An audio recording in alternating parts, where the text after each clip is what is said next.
Hey guys! Welcome back to my channel and this is Ellen. Ayan, gagawa po tayo ng spaghetti. Meron tayong combo ng spaghetti dito. Pasta and spaghetti sauce na sweet.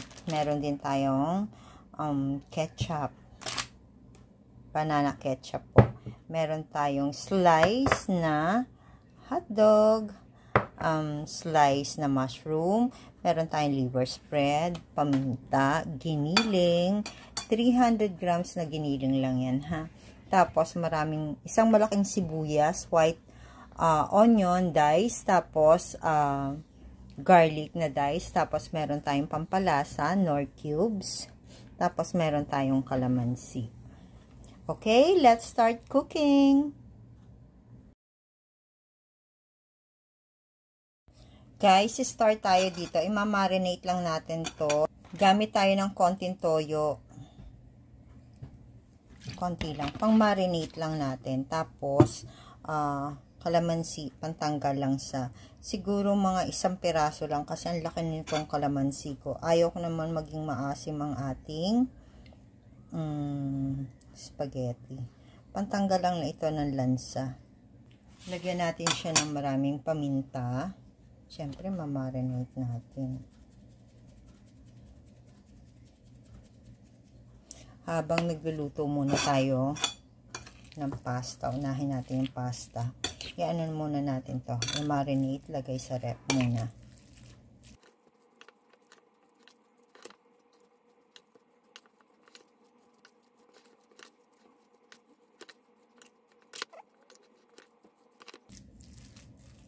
Yan. Na mekos-mekos na natin. Lagay muna natin to sa fridge, tapos magpapakulo tayo ng water para sa ating pasta.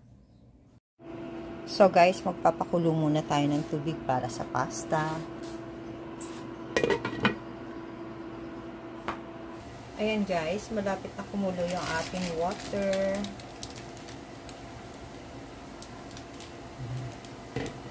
Pwede na natin ilagay yung ating pasta.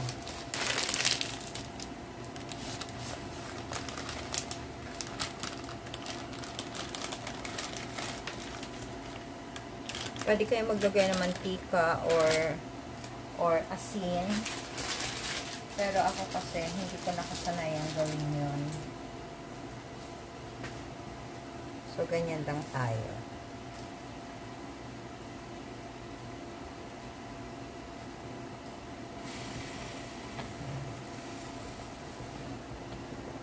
So, hinaan natin yung apoy para hindi umapaw.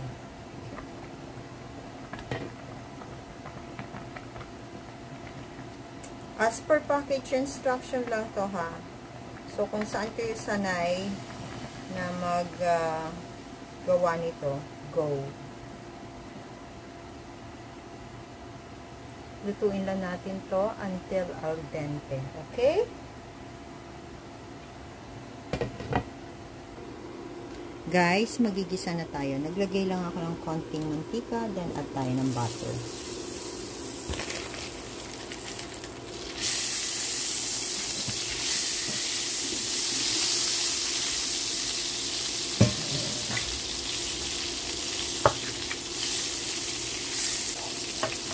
Lagay na natin yung ating bawang at sibuyas.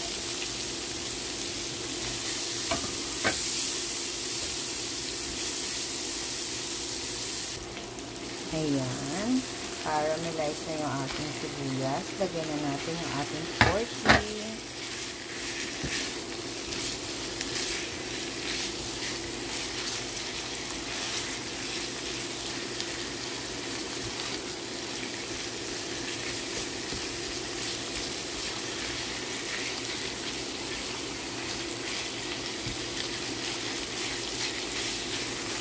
Guys, masarap sa spaghetti. Medyo tostado yung yung karne.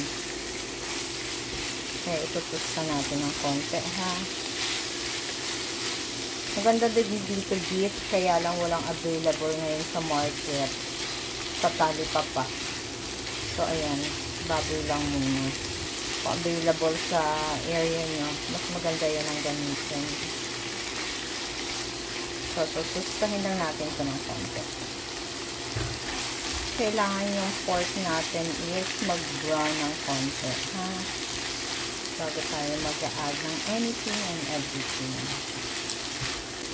So, ayan guys, medyo tostado na siya. Medyo nag-brown na. At this point, pwede na natin ilagay yung ating mushroom. Kasi medyo matigas ang mushroom, diba? So, para makain natin.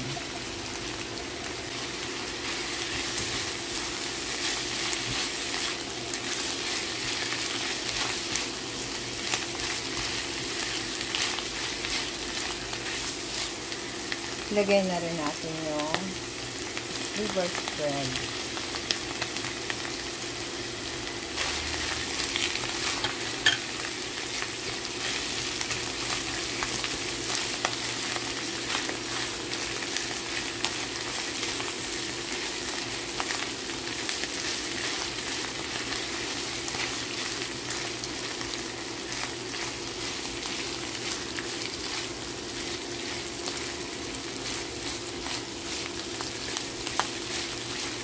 Lagyan na natin ang hotdogs. Kung magtatanong kayo kung anong hotdog, is CJ. Nilalagay ko siya ng wala pang sauce para maprito-prito din siya ng konti.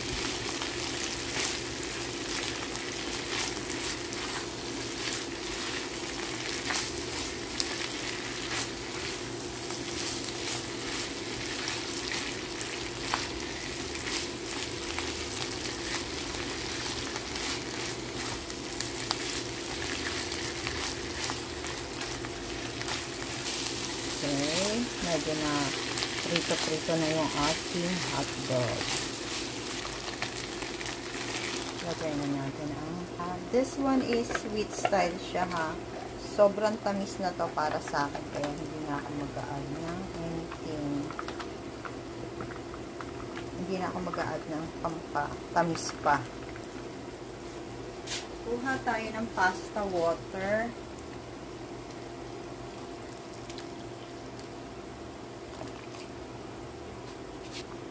Lagyan natin ng ketchup. Hindi ito Filipino style kung walang ketchup. Ano? Mga kahalating bote. Lagay natin ang Knorr cubes. At lagyan natin ng paminta. Doon may paminta na yung ating pork kanina, maglalagay pa ulit tayo. Yan. Sarap.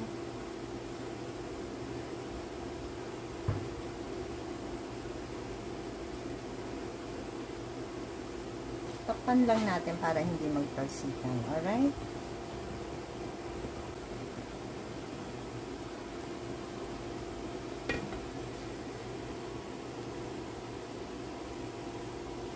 Halu-haluin nyo lang from time to time, lalo na pag gumagamit kayo ng hindi non-stick pan kasi may tendency siya na masunog sa ilalim. Tikman natin kung tama na yung lasa or kailangan natin mag-add ng salt kasi hindi pa tayo naglalagay ng salt. Konting-konting salt na lang.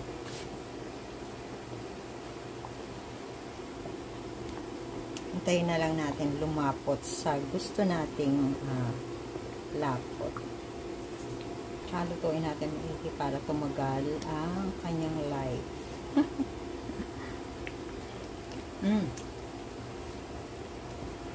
Sarap. So, hindi na tayo nag-add ng sugar kasi matamis na talaga yung yung spaghetti sauce. Sweet style kasi yung nakuha ko. Ingat kayo guys kasi tumatalsik ko minsan pag malakas yung apoy nyo. Ingat sa paso. Hindi naglasa yung ating hotdog. Okay lang. Mas maigi. Kasi pangit naman pag overpower yung lasa ng hotdog. Kahit medyo marami. Mga anin yata itong in-slice kong hotdog. Kasi yung anak ko kahit matanda na, hindi pa rin sa hotdog. Actually, siya nag-request nito eh. So guys, okay na to. Okay na tong lapot niya. Plating na tayo. So guys, plating na tayo.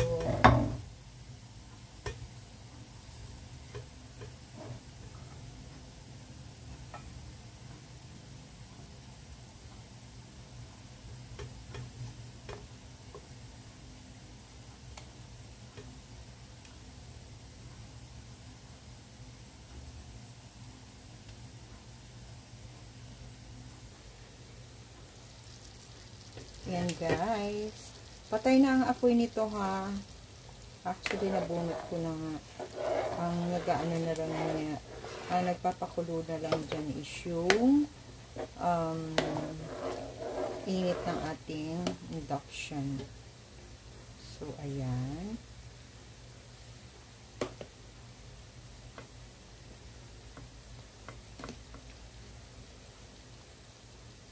Pwede tayong mag-grate ng cheese or parmesan. Ayan. Kain tayo. So guys, ito na po ang finished product ng ating spaghetti. Sana po ay nagustuhan nyo ang video na to. And if you do, please click like, share, and subscribe na po kayo sa channel ko if you haven't subscribed yet. So this is Ellen saying bye-bye. See you again next time. God bless everyone. Kainan na. Thank you for watching.